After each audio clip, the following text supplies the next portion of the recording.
Middlekauff! Hey!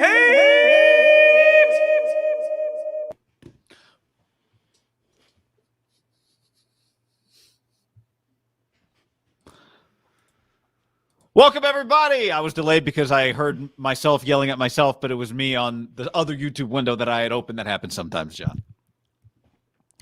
Jim Harbaugh just signed a new contract. I guess he did earlier today, but just looking at the ESPN top headlines, and he's number 3. Yeah, I saw some debate about how much. It says $8 million, but somebody else said it was $7 million, that it was a little smaller because the buyout apparently is really low. It's like $3 million on the buyout, which is not very big. Not very big. Starting immediately. What I had read why it's down. actually why it's actually $8 million, like James Franklin, they get paid $7 million. Every year Michigan puts $1 million away for his retirement. James Franklin, same thing. $7 million is what his compensation. They give 1.5. So the total compensation is 8 and 8.5, but they only receive real-time money, $7 million. 7.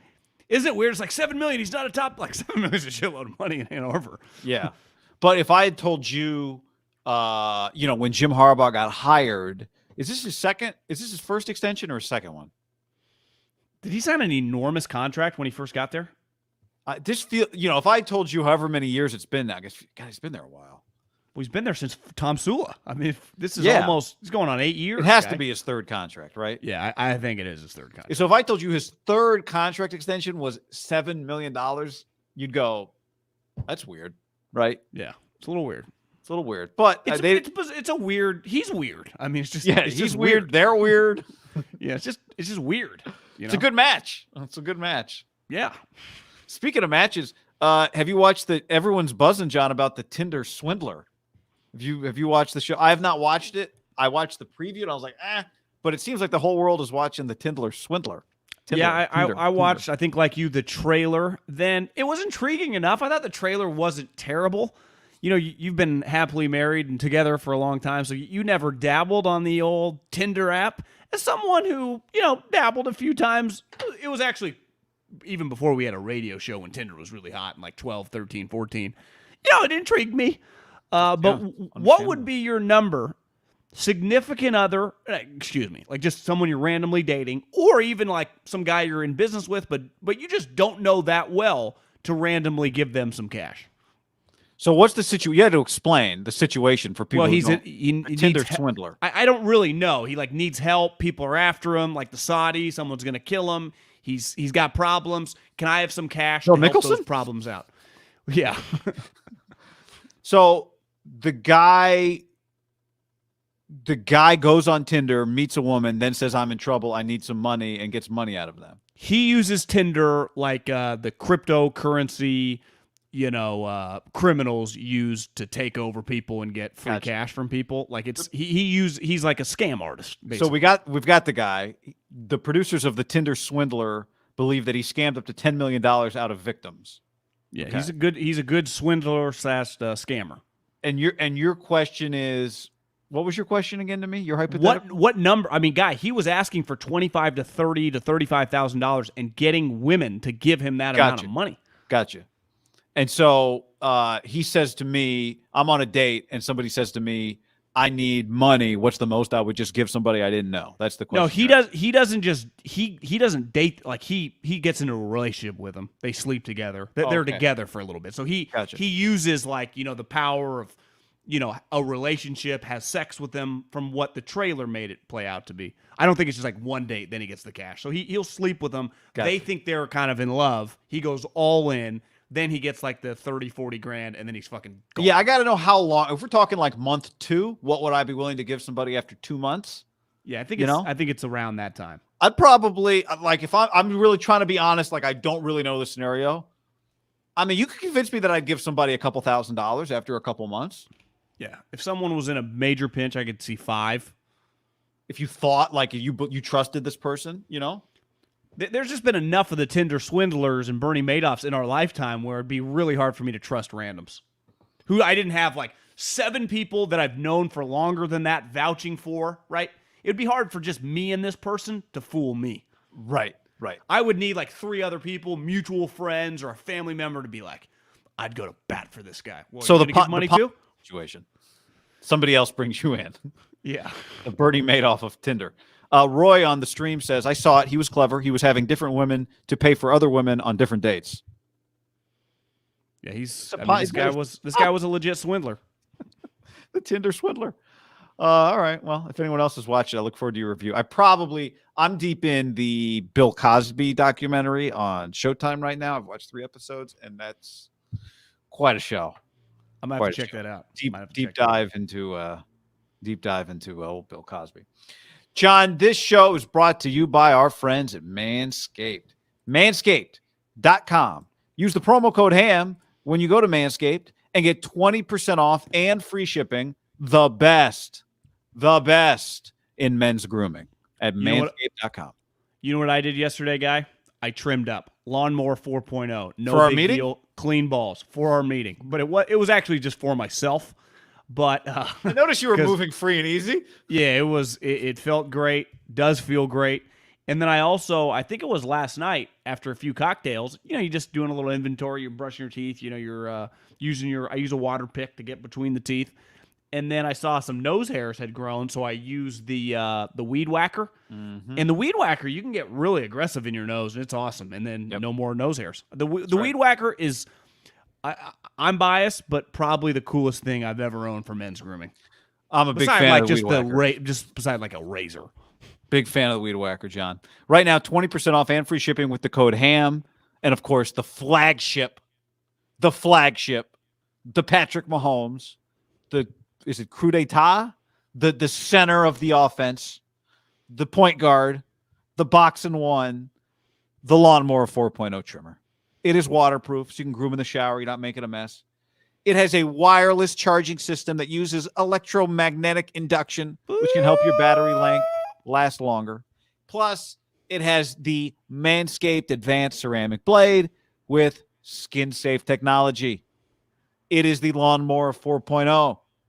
And it's available to you at manscaped.com. Promo code HAM for 20% off and free shipping. Promo code HAM. Promo code HAM. Tell your friends. Promo code HAM. So much to dive into, John. But today we start with something that we got tagged in a lot of these tweets over the last, I'd say, we're recording this midday afternoon Thursday. We are live on YouTube. To everybody, hello on YouTube. If you are listening to the podcast, hello to you too. The mailbag will return soon. So please go to iTunes, leave us a 5-star review. In that review, leave us a question. And in that question, also tell us your favorite bar. We hung out at 2, by the way, in Danville on Wednesday. Norm's Place. And we had a good time at Primo's. Yeah. Talking Cal Poly football. Talking practice squad guys on the Rams. Yep. We had Joe Mixon, news to us, a Bay Area guy. I mean, maybe I knew that, but I had completely forgotten that if I didn't know it. I'm with you. So Can't Tame Me on the stream says, y'all see those Trey Lance videos? 6-letter says, let's get down to the juicy Lance practice squad videos. Sway says, the throws? Yes, Lance leaks, John. Javier Vega on the internet with a variety of Trey Lance practice video throws on Twitter. They blew up, made it all the way to Bleacher Report, and so I'm sure now catch that? Millions of views. A little behind. Which is that River Craycraft? Miami Dolphins. You talking about this throw here? I think he might drop this, but that was a dime. Yeah, it's hard to see. We don't get the video all the way through the completion of the catch. That was a little Mahomes, but that was behind him. Yeah. That look a little Mahomesy right there, going to the left. A little Mahomesy. Yeah, a lot of these are going to the left. Remember, going to the left are the Trey Lance highlights. Going to the left was the Trey Lance highlight in his pro day. Going to his left was the Trey Lance highlight when we saw him at camp. Going to his left, I thought one of his best throws this year was going to his left, although the deep ball to Debo got a lot of attention too. But those videos what do those videos mean, John? What do these mean to us? And I think part of the reason, Javier, the context of this for people who don't follow the Niners or Trey Lance, the context of this right now is the debate. Kind of started with Joe Montana at the Super Bowl, which is Trey Lance ready? So I think that's part of the backdrop of why these videos are relevant today. To me, these videos do nothing for me. And I'm not trying to poo-poo and make that they're not fun. Because anytime watching guys with elite talent at whatever they're doing, right? There was a Mike Trout video recently that went viral of just him hitting in a batting cage, and it was like, God damn, this guy's got fucking power. Part of that video was somebody said, my friend needs some help with his swing. Any tips? And people not realizing it was Mike Trout were like, yeah, he drops his shoulder too much. But it happens with Bryce Harper. It happens in the offseason in the NBA when a dude's working, and you're just like, damn, this guy doesn't miss. In football, when you have an enormous arm and you're athletic, practice videos look awesome. They look sweet. Do you know what doesn't have that much in common with an NFL game? What we're witnessing right there. That to me is like less than Pro Bowl level movement. That doesn't, like, part of the reason they drafted him number 3 overall, the reason it was so controversial, it was like, you got to take him or Fields over this Mac Jones guy, right? Because what they possess, these physical attributes, are what you need to mold. And then we watched him play, and he needs a lot of work. And there's nothing wrong with that. Any quarterback worth their salt at 21, 22 years old that hasn't played needs a lot of work. But to me, this shows, now, obviously you and I have been to practice before in training camp and in OTA, so we had seen his physical attributes. So I get it if you are an insurance salesman and the only time you've ever seen him play with those 2 games, it's cool. I'm not disputing that it looks good.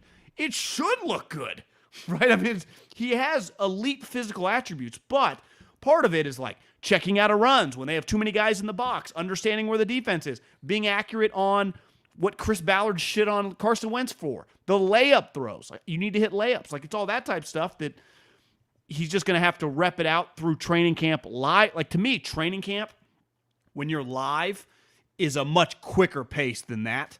And definitely the preseason games will be good reps for him, and obviously then just building on the regular season games. But to me, that, like, they traded 3 number 1 picks for an elite talent, the physical attributes, and that's what he's got. He's got some elite physical attributes. Yeah, it like I said, it comes at a time when there's a debate about if he's ready, and I think the answer to that, here's what I love about the is he ready thing, which we'll be talking about for months. The answer to that question is yes and no. Not to do the old pillow sit, John, and take 2 sides of one story, but the answer is no. He's not ready to, like... You got splinters in your ass right now from sitting on the fence. Yeah, you'd make a good radio PD, Middlekauff. That's an old JB one. But, of course, he's not ready to be Patrick Mahomes, but he is ready to play and then take on some of the development that comes with playing. If we went and got an anonymous straw poll or anonymous poll of all the 49ers players and said, all right, guys, is Trey Lance ready? I think we'd have several players say no. And I think we'd have a bunch of players say yes. And I think here's what if we sat down with the no's and did a focus group, like, well, what does this mean? They'd say, well, he doesn't know the plays as well as I know them. He doesn't know the plays as well as Jimmy Garoppolo knows them. He doesn't know what to do in all of these things when all these things happen during a game that are not part of what you learn in practice. You just have to figure it out on the fly, right? Things we've talked about. Garoppolo's done a few times. Pre-snap, there wasn't a motion. Juszczyk yells at a guy. Jimmy snaps it anyway. What do we do, right? So I think the answer can reasonably be yes. It is time for him to play so that he can be ready to be what they drafted him to be. That, I think, is the simplest way to do it. And I think part of what they need him to be, what they want him to be, is the guy that makes these sweet plays in practice, which, by the way, we've seen some of them in person. We saw some of them in the games. We all saw some of them in the games. And I think the games were a great example of where his ceiling is and the fact that there are still things to learn, still things to get better at. But I think we can agree he needs to play. He's reached the point where he needs to play in order to really figure some of that stuff out. Because all this practice stuff's all well and good. If you're doing this stuff for 3 years, no one's ever hitting you, then how are you really getting better? Forget about the fact that the real bullets in terms of just the speed of the game, the play clock's going, the play clock's going, the play clock's going. Well, one thing he's going to bring to the table that Jimmy Garoppolo did not bring to the table is the stuff outside the context of the play, like Cousins can't do, right? Jimmy can't really do, even though he's a better athlete than Cousins as he tried, and they've led to picks when he rolls out, is the rollout shit and throw deep bombs. You know, that is something Mahomes and Allen have really made a career off doing. But they're able to do that because they do all the basic stuff well. And that, to me, is where, you know, he's going to have to do the basic stuff well, and that's just, we won't know until he continues to rep through that and play it, right? Because to me, if he does the basic stuff well, he's accurate on slants, he's accurate, you know, on the quick outs, he's He knows defenses when to check in and out of with the help of his coaching staff and the guys on the field. The extra added stuff is why he can become a really good player. But you have to do the basic stuff well, which in the history of football, a lot of guys struggle with the basic stuff, right? It's why we don't have that many good quarterbacks. That's why most quarterbacks are very inconsistent with the basic shit. It's why Carson Wentz has kind of fallen off a cliff. It's not because he can't throw a sweet ball 80 yards down the field. It's because on just a basic out route, he might airmail you or skip it or throw a pick on a in-breaking route because he reads the wrong coverage. Yeah. That is the stuff that until he really plays, you just will not know.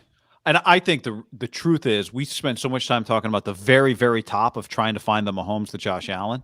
The fact is there's not that many guys that can do the basic stuff and have the minimum physical requirements, right? Like Jimmy Garoppolo is a positive outlier in that he can do the basic stuff and he has the minimum physical requirements. Like his arm is strong enough.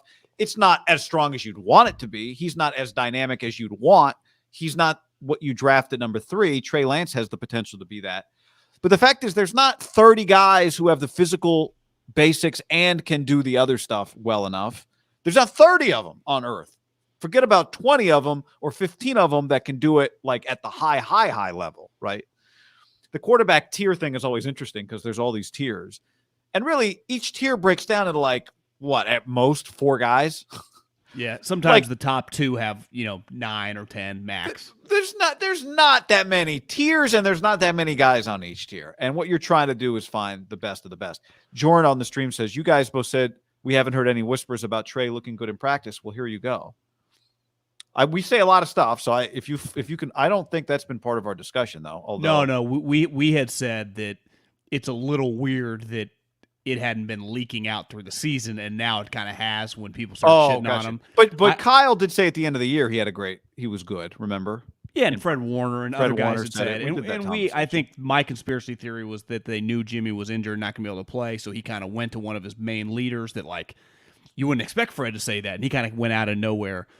But ultimately, this guy, here is, when you just look at from a physical trait standpoint, Jimmy Garoppolo, I'll even throw like Dak Prescott, Kirk Cousins, who, put up better stats than Jimmy.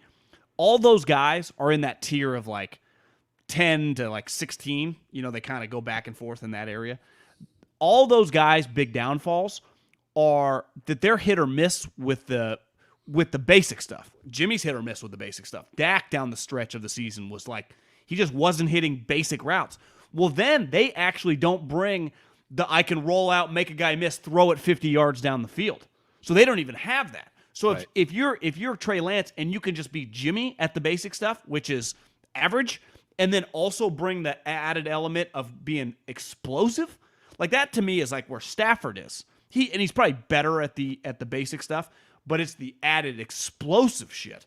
So when you add that element, it's like, holy shit. It's like if you're a good shooter, but you're a marginal athlete, you can only be so good in the NBA. Well, if you're a good shooter and you're an exceptional athlete, it's like, holy shit, good luck. Or you're an exceptional athlete and a marginal shooter. Exactly. You can, but you eventually hit a ceiling, right? Well, you have to be able to do something else. If you play great defense because you're an exceptional athlete and are a marginal shooter, that can work, right? But quarterback, you don't get to play defense. I think part of why Lamar took a huge step is he became a pretty accurate quarterback. Yeah, you have to be. You have to be that. Well, I mean, I think that leads us right to another part of this conversation, which is something that Peter King said to Matt Mayoko on his podcast on NBC Sports Bay Area. This transcription comes from Niners Nation. We know those two guys. I would be surprised if Trey Lance in 2022 isn't as good or better than Garoppolo was in 2021, said Peter King. I'll repeat it. I will be surprised if Trey Lance in 2022 isn't as good or better than Garoppolo was in 2021. Having said that, I think that Garoppolo was better than he will ultimately get credit for. So for reference, last year, just by the numbers, and so much of this is more than just the box score, Garoppolo was a 68% passer. He threw 20 touchdowns. He threw 12 interceptions. Okay, those are just the basics. So 68%, 20 touchdowns, 12 picks. Trey was 58%, 5 touchdowns and 2 picks in his. Well, he appeared in 6 games, but yeah, I mean, I would imagine. Obviously, Jimmy missed two games, right? 2.5. So he only started 15. If Trey Lance starts 17 games, that pick number will probably be 12 to 15 range. I think the pick. Wouldn't you? I mean, John, if you told me, 12 feels like a major win. And I'm not even being critical. I'm just saying, if you told me 12 right now, if you told me what's the highest number I could tell you Trey Lance interceptions, that right now you would take it. You go, take it. How many Stafford throw this year? 17, I think. Yeah. The thing he balanced it out with was 41 touchdowns. So it's like, it's one of those, Trayvon Diggs give up a lot of yards. Well, yeah, he had 11 interceptions. So he gave his offense 11 more possessions. Stafford was like, yeah, I threw 17 picks. I was more than a 2-to-1 ratio for my touchdowns. So it's, because on the flip side, I'd go, if you would take right now, Trey throws 30 touchdowns. You'd be like, take it, right? But 30-16 is, it's good. If I told you 30 and 13, would you take that? In a fucking New York right minute. So the number probably then feels like it's closer to what, 23 and 12. But that's where Jimmy Garoppolo's not throwing many touchdowns. I do think it's fair to say that number, the interceptions are going to be high. It easily could be 15-16. I do think it's fair to say that touchdown could be 30. He threw 5 touchdowns in his limited playing time, and it was just explode. Like he will push the ball down the field. Right. And one thing's clear is Kyle will call balls to go down the field with him. He did in the preseason. And here's the other element, I guess, that Trey brings that Jimmy doesn't. Could he give you 3 or 4 rushing touchdowns just as a goal line option? I don't think he'll be like a 10 touchdown guy, but I think 5 max, somewhere 2 to 3 low end. I mean, Jimmy gave you 3 this year, by the way, career high. I do think you just nailed something, though. Not all touchdowns are created equal. Like a 48-yard touchdown throw where the ball travels 40 yards is different than a touchdown throw on 2nd and goal from the 3. Right? Yeah. And we checked the box score. Like, Jimmy had a lot of big throws. Yak. But I think, like, if you give me a touchdown throw on 3rd and 3, that's a 40-yard touchdown throw, or a 1st and 10 after a change of possession, that's a 40-yard throw over the top. Yeah, you know what I mean? Like, you can throw 20 touchdowns, and if you have some of those, that's, in some ways, you're a more dangerous passer than a guy that has 28, but only gets his touchdowns closer to the goal line. 8 touchdowns is a lot more. Understood, but what I'm saying is those goal line touchdowns can be made up for in the run game. 20 touchdowns to me is pretty shitty. Pick whatever number you want. It's not about what number I'm picking. My point is just the numbers are not all equal.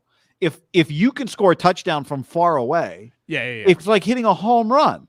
Like Stafford, Mahomes, Allen, all those guys. Yeah, you could score 100 runs. I could score 100 runs. But if 40 of your runs that you scored as a baseball player came on the home runs you hit, and 40 of my runs came just from being on base when you hit the home run, did we score the same? Our runs did not come from the same thing. I agree. Because part of the 49ers offense was predicated, unless Debo took a screen or a run to the house, on long drives. So it is part of, like, Andy would be like, yeah, we can have long drives. We can also have 3-play touchdown drives. Josh Allen would be like, yeah, we can have a 10-play drive. We can also have 4 plays and score a fucking touchdown from the 45-yard line. And the Niners did not have that in the bag unless 19 pulled plays out of his ass, or they called it trick play, right? That's the element. But part of it, then on the flip side, is like, well, is Trey against good teams early on in his career just going to be consistently able to lead long drives? And that's where Kyle and the coaching staff come in with the running game. That's where the Niners are uniquely equipped. Like, to me, the difference with Stafford throwing the 41 touchdowns, I bet McVay would tell you, well, in a perfect world, Cam Akers healthy, we'd like to be more consistent running the ball. We were constantly throwing because we were not a good rushing team, right? It does help when you can run the ball. It's why the Packers were so elite during the regular season, is because they could run the ball, and Aaron was so potent, and they didn't turn the ball over. Like, that's the highest end of an offense. But realistically, you just want to have a running threat, and Kyle will always have more than a running threat. He wants to run the ball, but then also have explosive play potential. Yes, throwing, not on screens, because it felt like the Niners' explosive plays were on screen passes. We all love a good 15-play drive, but sometimes you need to score in 4 plays, right? You don't want every play to have to be the Princeton offense. That's what I keep saying. Like, it had to be 7 back cuts and a perfect bounce pass through 3 defenders. It's like sometimes you just want to hit somebody over the head with a dunk because some dude went one-on-one and took the ball right down the lane, right? And that's what a quarterback who's dynamic can do. Sabrina on the stream says Kyle Shanahan got Mullins 4,500 yards, which is 11th all time in 49ers passing history. He's now a practice squad QB. Trey will be fine. He did get 4,500 yards in his, 2 years. It's split among 2 years. It wasn't a 1 year. He also was 25 touchdowns and 22 picks. Who was this? We're talking about Nick Mullins, John. Yeah. Nick Mullins. But I think the point is fair, and it's why I said last year going into the year, if all the rookies play, Trey will have the best year because he's playing for Kyle Shanahan. And I still believe that Kyle Shanahan gives him the best chance to succeed. I agree. And to be better than Jimmy. Like, what does that mean? It's like the Stafford Hall of Fame debate. We can all have different rules for Stafford for what makes a Hall of Famer.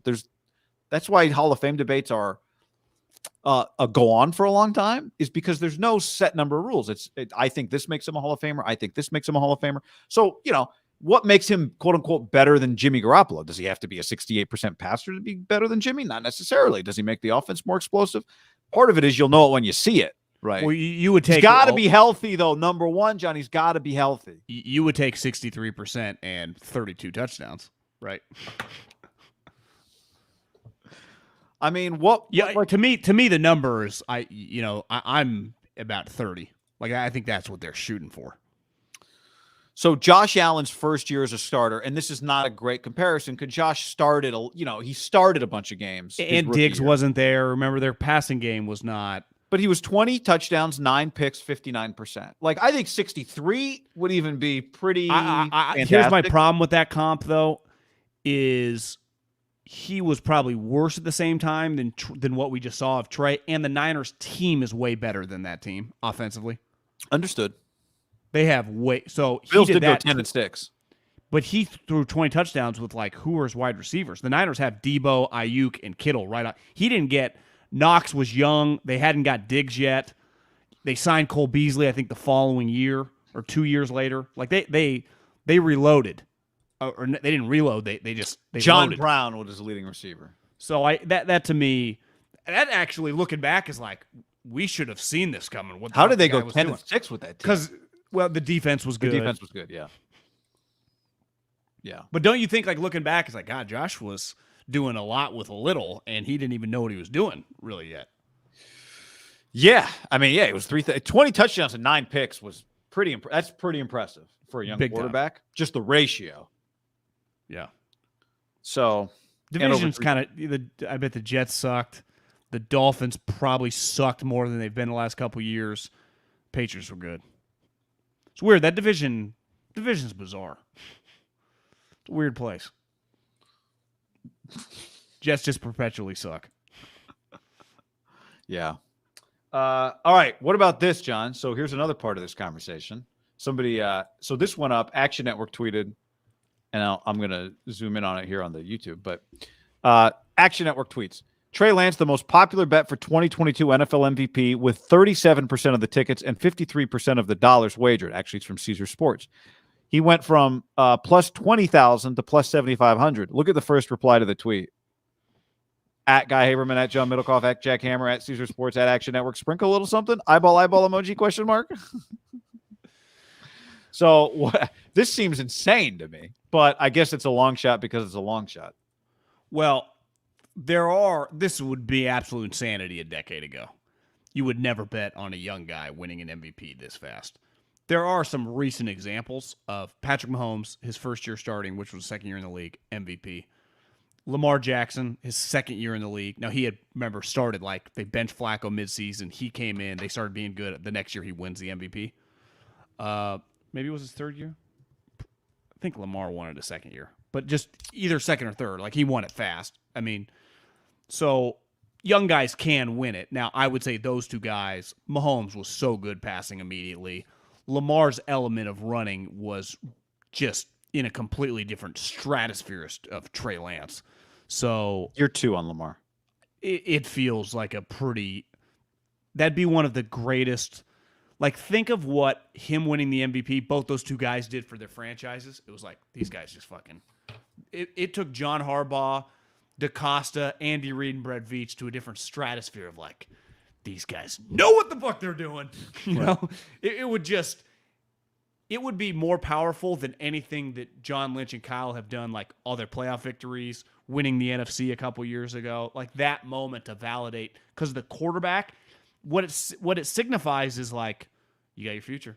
Like this is and it really is for both those two teams. Like it changed the Chiefs franchise. Lamar Jackson, like it took him getting hurt this year. The Ravens are in the playoffs if he doesn't get his ankle rolled up on, right? Like it's just every year people are going to pick the Chiefs and the Ravens to be in the playoffs. Now they have good teams and good coaches, but first and foremost, why do people believe in both the franchise? Because they're quarterbacks. Yeah. I think what's funny I was thinking about this with the Chiefs the other day. Long way to go. How old is Mahomes? 26, 27? Yeah, pretty. I mean, he was defending his wife last night. I saw. We're in his prime. I didn't see that. But she made a funny face at a Texas Tech game, and then everyone acted like he hates her, and then he come out and be like, "You guys are making stuff up on the internet." He's 26. Doesn't turn 27 until like week 2. Yeah, okay. So here's the deal. And this kind of goes back to Russell, although Russell Wilson's never received an MVP vote. You only get one vote, though, right? You don't do places. He's never got one. It's pretty crazy. Never got one. But, you know, I think one thing that happens with them happened with Kansas City. It's like you just think they're going to win 3 championships. And they've won 1. And that's fantastic. And we just assume they're going to win. They'll win 2 more at least, right? You just don't know. It's hard. These things, they're Look at really the Packers hard and to Rodgers. win. Look at the Packers He's and won Rodgers. 4 MVPs. Yes, 1 Super Bowl. And it's just think about this guy. All of his MVPs came after a Super Bowl championship. Every single one. I think 11, 14, and then the last 2 years. So he won a ring, and then he won the 4 MVPs. So you'd be like, well, he was better after they won the Super Bowl, right? He's a better player now than when he won the Super Bowl. He would tell you that. Everyone in the league would tell you that. He can't fucking win. It's crazy. But it's crazy. Here's the thing. They won it on their rookie contracts. I'm saying Mahomes, right? Yeah. It gets harder once you pay the guy. Yeah. Because your team gets not as good. Well, he just takes up a huge salary cap spot. Right. Yeah, it'd be incredible. But here's the thing. Here's the good news on the Niners. They don't need him to be that necessarily, right? What Lamar Jackson was, his MVP season. I mean, what was he, like 39 touchdowns, 6 picks? I mean, it was outrageous. His not rushing even rushing. His rushing was incredible. Did he rush for 1,000? Was that part of the deal? I just thought his 2000. So regular season, he was 15 games. He was 36 touchdowns, 6 interceptions. He ran for 1,000 yards and 7 touchdowns. Didn't 1,000. I'm lowballing him. 1,200 yards. And then he ran for 1,000 the next year. He averaged 7 yards a carry. John hurt Lamar last year. Ran for 767 yards. One thing I think Lamar has established himself as someone who was inaccurate in college. It felt like when he played the better teams. He's 64%. Like his accuracy is not really been his downfall. I mean, he hasn't really had a downfall. I mean, he's been very successful. His downfall this year he got, and I'd say it was a little bit of a freak injury when he got sacked on the one play, and it didn't look that bad. And it turned out he just had a high ankle sprain, couldn't come back. Yeah, I mean, the downfall is not what I'm about to say is not what you're talking about. Just not winning in the playoffs has been kind of the issue, right? Not kind of. It has been. Won one game in 3 years. Yeah. So that's the problem. But I mean, you know, we'll see. Does Rodgers play for the same team again next year? When you start thinking MVP conversation, does Russell have a comeback and go play for the Giants? Right? Just think about the MVP candidates. Stafford is going to be an MVP candidate coming into the season next year.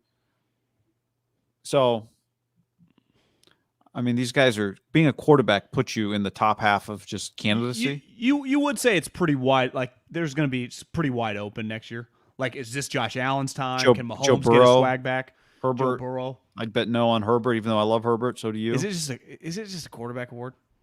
Yeah. I mean, who's the last non-quarterback to win it? Sean Alexander in a split? I was thinking just the more I think about Cooper Kupp's season, he deserved some big-time award. I know the Offensive Player of the Year, but, I mean, that to me is a little more niche-y. I'm glad that he won the Super Bowl MVP because, like, you could argue he was the MVP of the season. Well, are they them without him? No. But it's like, well, they're not them without Stafford either, and quarterback's hard to play. Was Cooper Kupp going to be a Hall of Famer? I've never heard anyone bring that up, and it's like, why don't we talk enough about this guy being? Well, because early, but I mean, he keeps it up. He will be a Hall of Famer because his numbers are going to be ridiculous if he keeps it up. With the Super Bowl, and he's MVP, got a Super Bowl, Super Bowls. Yeah. Well, we'll see. No, I'm saying he's been to multiple Super Bowls, so he's like been a part of winning. Gotcha. You know? Yeah. Last non-quarterback, LaDainian Tomlinson and Sean Alexander. LaDainian Tomlinson in 06. Oh, I'm sorry, Adrian Peterson in 12. My mistake. Yeah, carried. What do you have? 2,000 yards. Carried Christian Ponder to the playoffs. Yeah, that's right. So, been a while, and I don't. Adrian, we're not going back. Yeah, Adrian's a whole separate thing. But 75 plus 7,500. Not touching. Wait, 75 to 1, or that seems a little crazy to me. Those odds. You don't think they're long enough? No. Yeah, I agree. I think it's at 200 to 1. Even, take a shot. But yeah, that to me feels fair. Yeah. Yeah, you want to put $100? Okay. I wonder if they drop because a couple people start dabbling, and then all of a sudden, like, we can't afford to take a couple $100 hits and pay out $20,000. Yeah. Right? Yeah. $100 pays, 7,500. Yeah. It's pretty good. Yeah. John, now here is what Bill Simmons had to say on his podcast. The Brady part is what's most relevant. I actually didn't mean to leave the Trey Lance part in, but it's here, so we can address it. Ready. Trey Lance isn't ready. He wasn't. We saw nothing last year that thinks he's ready. And also, like, if you really read that Instagram post carefully, it was a goodbye to Tampa. And this is why I went all in on this the first couple weeks of January. I think he was done in Tampa. I think guys like LeBron, Brady, whoever, they look at, they have the ability to kind of sniff their team. And if they don't totally like the smell, they're out at this point of their career when they're just about winning titles. I think he knew Tampa, that was a wrap, that they were not winning a title in Tampa. So I'm either not playing anymore, or maybe something will happen with San Francisco, or maybe, I'll be an owner in Miami. But I think it's one of those two things. I really do. So to recap, it's either he's part owner of the Dolphins or he plays for the 49ers. When I saw that BR thing come down, I'm like, I hope I didn't send you a text that you didn't see. No, I kept an eye on it. That was just Kevin O'Connell. Kevin O'Connell. Kevin O'Connell, yeah.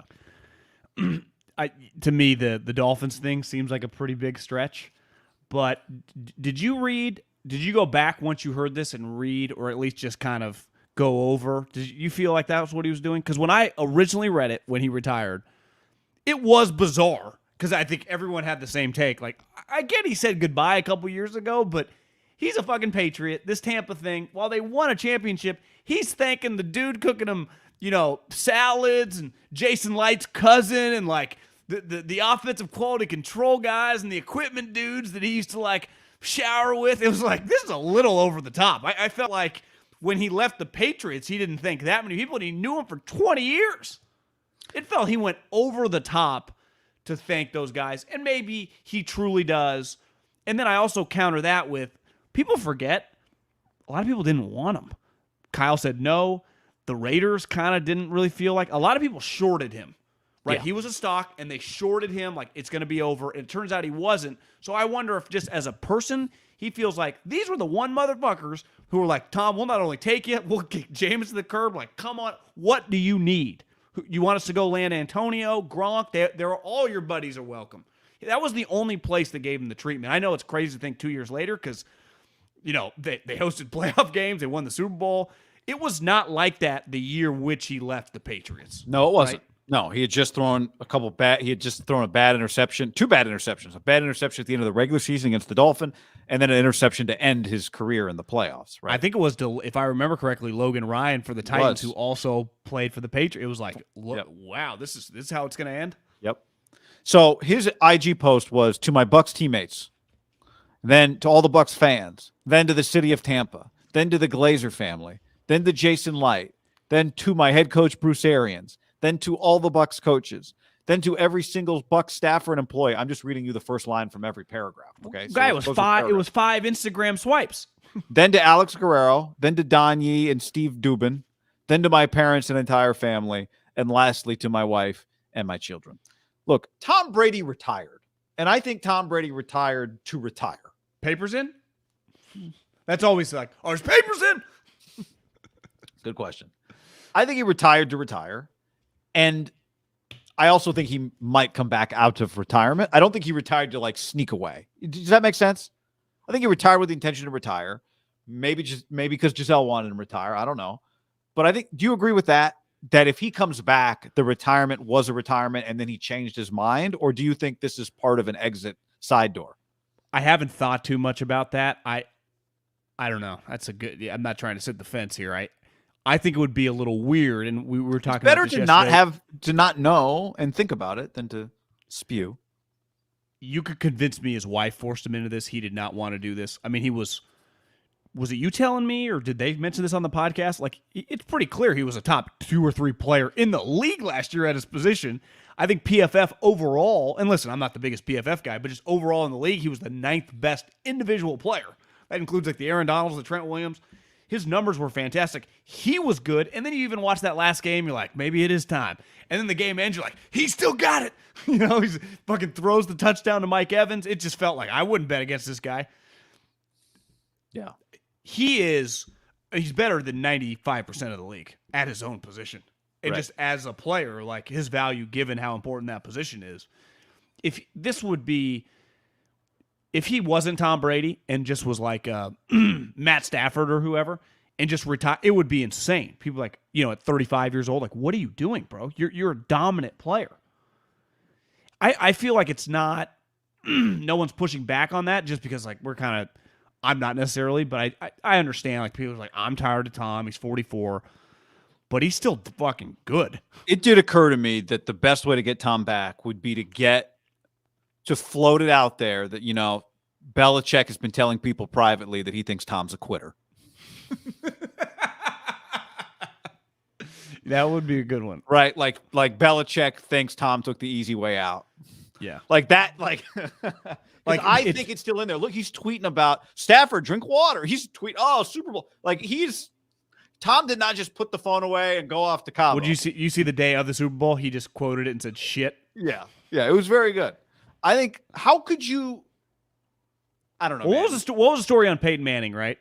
No one wanted him because after that year with his arm shot, like he's like, he doesn't really just want to walk away. So he kind of like asked around and everyone's like, yeah, we're good, Peyton. You're welcome to come like be an exec, but no one would take him. If Tom Brady, and we've been saying this for a while, under no circumstances can Kyle and John Lynch tell him no. It's just not possible. They could not. Now, ultimately, they could if they did it and then Trey Lance was like an MVP candidate. But if he was just average, they would get fucking rightfully destroyed even if they won 10 or 11 games. Like, what are we doing? You got to sign him. But he has to do that. That's, to me, is like, is he still kind of missing it, but he knows it's just like, it's over? That, to me, is he's kind of in this weird no man's land. Is a story going to come out over the next couple weeks that, like, Tom's a little unsure, and he's talked with Giselle, and he's like, the thing that makes it complicated, though, for the 49ers, which by far is the only team that makes sense because they would be immediately them, the Rams, and if Rodgers were to stay, the 3 teams that would be picked to win the Super Bowl, to represent the NFC. Is he going to move his family out west? Is this going to be strictly, I want to do this for my parents. They get to see me in the games. They still live around here. But a big reason why he stayed on the East Coast, at least supposedly, was because of his first child that lives in New York. But part of it was that Tom wanted to come here to the Bay, and Kyle told him no, so he was prepared to do that. Yeah. I do think he could justify it in his mind pretty easily, like, this is for my parents. Yeah, and I don't think his salary is an issue. If it came down to Tom wants to play and the only thing stopping him is the Niners can only afford to pay him $10 million, if that's the only thing that we're stopping him, he would take the $10 million. If I'm saying if he wanted to play. Now, there is, like, the Patriot offense, I'm sure there are some similarities, but, listening to that book, it clearly is its own little Tom Brady creation. Then they had the Arians offense, which is nothing like Kyle's, and they kind of morphed it in. If he did come play for Kyle, like there is some just, it'd be difficult to just, hey, man, I'll see you July 28th. I'm not saying I'd let him do that, but it does complicate just. For sure. And I saw someone say, and it makes sense, like the one thing Tom does hang his hat on is he always feels behind the 8 ball. He sat out the years in the Patriots because, like, the OTAs, he knows the offense.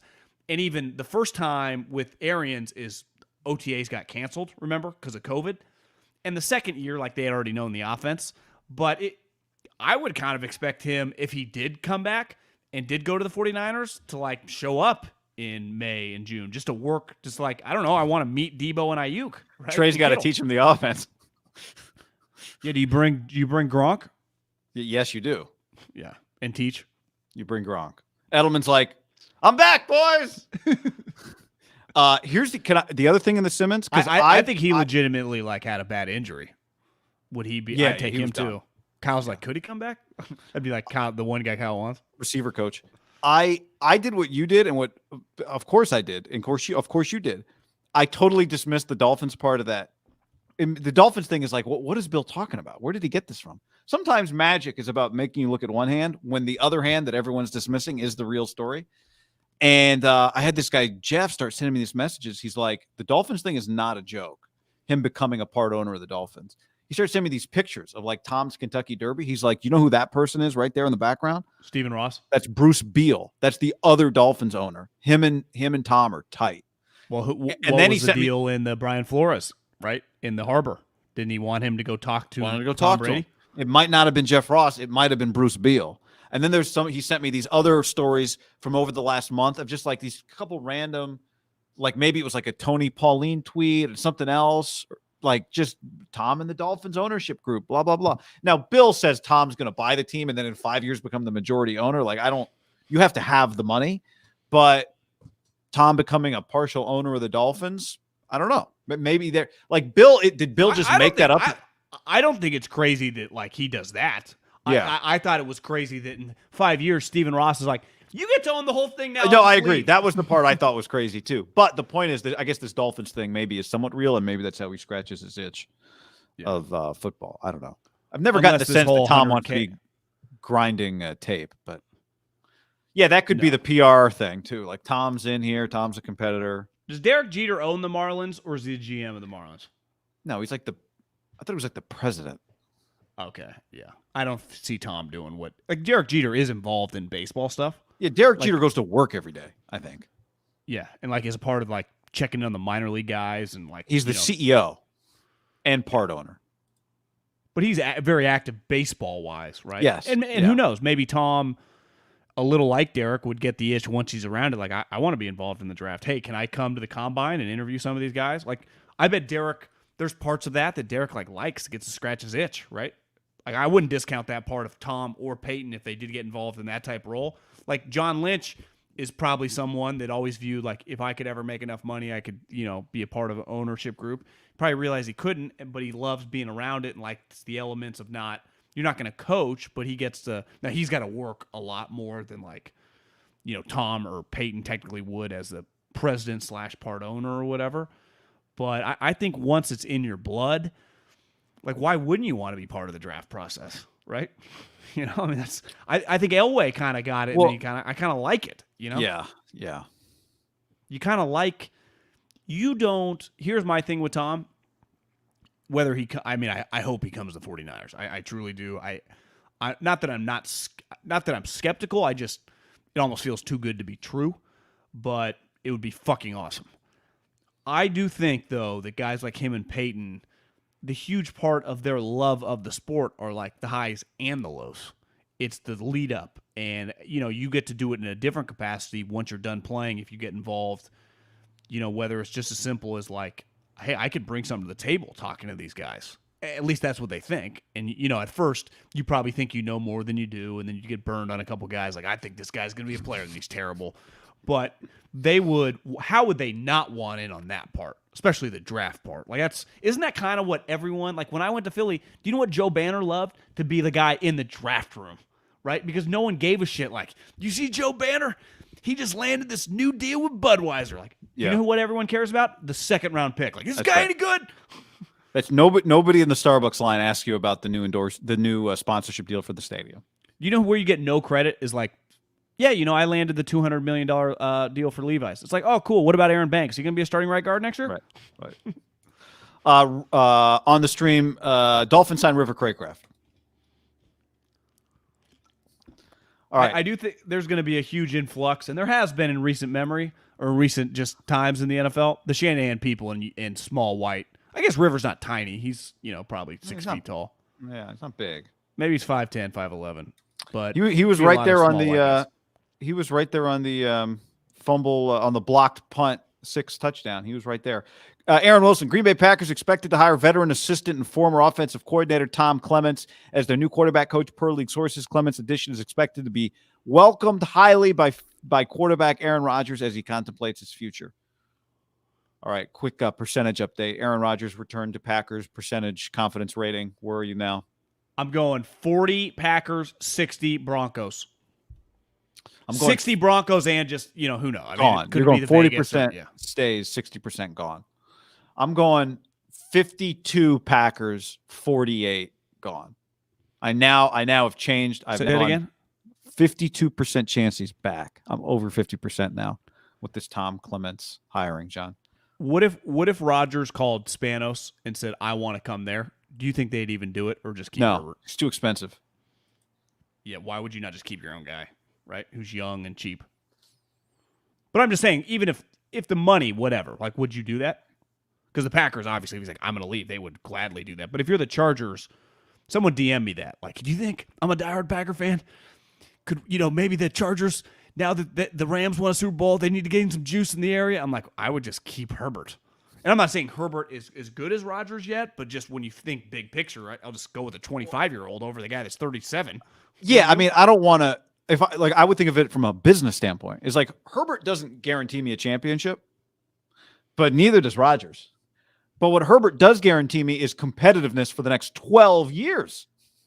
Like, and maybe he wins an MVP. He looks like he could be an MVP. I'm not saying Steph's career is more impressive than Aaron Rodgers, but would the Memphis Grizzlies trade Ja Morant, who's 24, 25, for a 34-year-old Steph Curry? I don't think so, but I think that one's even a little closer than you're right. Rodgers. That's not a perfect apples to apples. You definitely could. Like, if they did, I'd be like, okay. Yeah. So because you're the Warriors, you're like, well, we could extend our. Yeah. In any event, you and I independently had the same reaction on everybody. Everyone's been making fun of the Rams parade attendance. Saw it all over the interweb. Everybody's making fun of them. The last picture I saw looked like there were a lot of people there. Like, were they at the Coliseum? Is that where they were? But along the parade route, there weren't, it wasn't like 8 people deep. Like when you and I went to the Warriors, the last Warrior parade. Was it the last Warrior parade? No, it was the first ever Warrior parade. It was the first one? Yeah, that was the first. We were several people deep. We were standing on chairs, you and I. It was sweet. Yeah. The smell of weed was thick. You could cut it with a knife. I mean, LA's a big place. We didn't just learn today that the Rams have not exactly engendered like a Cowboys level fan base in Los Angeles. They'll get there. They keep winning. They'll get there. I don't know. I don't know if they'll get there, but they don't have fans. Like we just talked about it with the Niner Ram game. Like, there's just not that many Rams fans. They just don't exist. They just do not exist. Now, do they add those with years to go? Like, maybe. Time will tell. They'll keep winning. The formula's pretty simple. You win you win and win and win and win. People think you're cool. People become your fan. Yeah. Now, you're right. I'm not saying the Cowboys, that's extreme, but. Yeah, the Lakers, the Dodgers. I mean, some of the teams in their market, right? You keep winning, you'll get a bunch of fans. Yeah, I was surprised to see everyone making fun of them. Like, yeah, we know they don't have that many people. It's like, what are we talking about? Let's be like, are you guys surprised that the A's don't have as many fans as the Giants? No, I don't watch, but I mean, if you turn on A's game, there's 3,500 people there. Like, what the fuck are you guys talking? Like, the difference, obviously, football, they fill the stadium, but like if the Lakers or Dodgers I don't count the bubble. I know LeBron does. I don't. And you could argue, I forget sometimes, like the Dodgers championship came in the bubble year too, right? It wasn't, they didn't do I don't forget. A bubble. But, it was a 60-game season. I view those championships a little different. But I 100% do. But I'm not an asterisk guy. No, but they're championships Like if I told you the Lakers or the Dodgers win a championship this year, their parade's going to look a lot different. Why? It's a basic numbers game. They have infinitely more fans than the Rams. Just like if the Niners won a championship or the Yankees won a championship or the Cowboys won a championship, Packers won a championship, there are going to be a shitload of people there. I mean, if the Rams won a championship, there might not be as many people. Why? Well, the first, they just moved in. Second, we've been making fun of them that they don't have as many fans. Who's surprised? Not me. It went through downtown L.A. and no one lives there, says Bobby. But my question would be like, LA's weird, right? Because it's like you got downtown LA, you got Hollywood, then you got the beaches, then you got the OC, then you got the Valley. Where would be like in the Bay Area? Even though the Niners are in Santa Clara, they would have to do it in San Francisco, right? Just like when the Warriors won it, I guess at the time the Chase didn't exist, they did it in Oakland. It was pretty easy. Where's the right place to do it for LA? Where would be the right place for the Golden State Warriors? Well, I think if they won it now, they would 100% do it in San Francisco. But I think Steph and Clay and Draymond would. We might take the buses on the bridge, cruise over to Oakland. It'll be a 12-hour parade. Well, I think I've always thought the reason they still occasionally wear the Oakland jerseys, Joe Lacob, he ain't doing it. It's because the players really put the moment Steph, Clay, and Draymond are not on the team. I don't think they'll ever wear those jerseys again. I also think it's just solid for business. Like they're throwbacks, kind of. Not really throwbacks because they wore Golden State on the front, but. You know what I mean? Yeah, well, I guess when they put like Oakland, less the jerseys, the throwback Golden State jerseys, and more like Oakland on the floor. I don't. Yeah, when they do the Lightning Bolt Oakland, which is like the old Warrior uniform that never said Oakland on it, but it's like a sweet Warriors World redesign. You know that it's. Stat Boy chimes in, John, like the end of PTI. Ja's 22 years old, says Matt. Yeah, that'd be an easy trade. God, that's it wouldn't. Obviously, Steph Curry's a better player than Ja, but that's not even. You're right. That's not a fair comparison because Steph is even on a different level than Aaron. Stafford's no look pass made the internet buzz on Monday after the Super Bowl, and then Stafford looking away from the photographer falling and literally breaking. What did she break her back? Break her vertebrae? Not a vertebrae, a spine. Break her spine. Yeah. Broke her spine. The Rams and Stafford, I think, are involved. There's now a GoFundMe. They're paying. They're going to cover expenses there. But man, you know what's hard? Here's what's hard sometimes. It's hard when something like that happens to like have an opinion on Matthew Stafford that you can separate what the internet is saying about him from it and just go like, here's what I think. Because here's my basic take. I don't make some big judgment about Matthew when I watch that video. This is all my simple take is this. I hope if I was in that spot, I would react differently. And I'm sure he probably feels bad about it. I would think if you gave him that scenario again, he'd go, God, I should react a different way. Yeah. I mean, at first I was telling you, because I assumed I don't know why I did this. I hadn't read that she was injured. I just thought that she was okay. Now it's clear the distance, you could guess 8 feet. Right, you fall backwards like that, you land on your back onto concrete. I mean, broke her spine. My first, it's a terrible look when you factor in the injury. The amount of booze all these guys were drinking, it was pretty clear that like Stafford, McVay, and the tequila were just completely obliterated. Now, do you judge someone like there are just basic human interactions, right, or just human reactions when you see things? And clearly, his wife, who I think it's fair to say probably less intoxicated, just had a normal human, like her eyes lit up and she ran toward him. You're right. It's a tough look for him when I just wonder, I guess, again, I don't know the guy, but everything I've heard about, if he's completely sober, is that, it's kind of a weird situation, bad look. Again, once you find out she's injured, that's pretty fucking terrible. Legitimate. It's one thing to she got a bad bruise on her back. I mean, she broke her spine. She's in the hospital. Yeah. Yeah. It's terrible. Absolutely. Lucky his wife reacted the way she did. Yeah, to me, if you're like, it helped Kelly. If he was just having a beer, but what if I told you he had 9 tequila shots, 4 beers, and fucking had like a breakfast taco? No, I just don't know. I know. I don't have any interest in debating it with the internet so much as it's just like I just hope you would react a different way. But I just think I think a lot of the internet is probably underestimating how intoxicated he is. I just think when you're super intoxicated, you're not a normal human.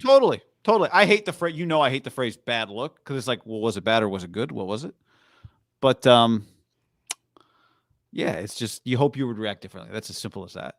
And I'm sure. I think the Rams are showing you like they. Yeah, well, when you have time to think about stuff, it's easier to make the right decisions too.